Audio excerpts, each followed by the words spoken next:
মা, good morning বন্ধুরা।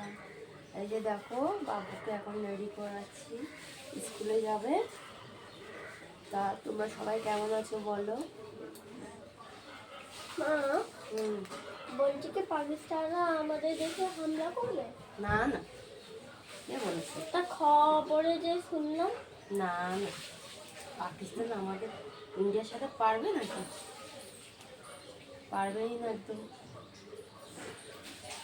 কেন তোমার ওরকম মনে হলো কেন? না, মা বলছি কি সব ইন্ডিয়ারা সবাই মরে যাবে। না না, ইন্ডিয়ারা কত শক্তিশালী দেশ জানো সেটা? হুম হ্যাঁ, হুম। তাহলে এই জন্য আমরা ইন্ডিয়াতে এসেছি। এই জন্য আমরা ইন্ডিয়াতে এসেছি।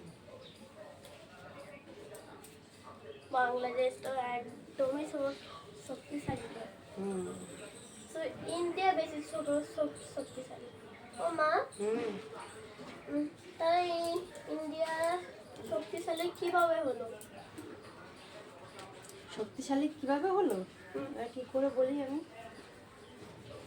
ওদেরকে শক্তিশালী বানানো হয়েছে। ও, সবাই যখন আক্রমণ করে না, ওরা মানে কি বলবো, একটা কষ্ট পেতে পেতে পেতে পেতে তখন ওরা শক্তিশালী হয়।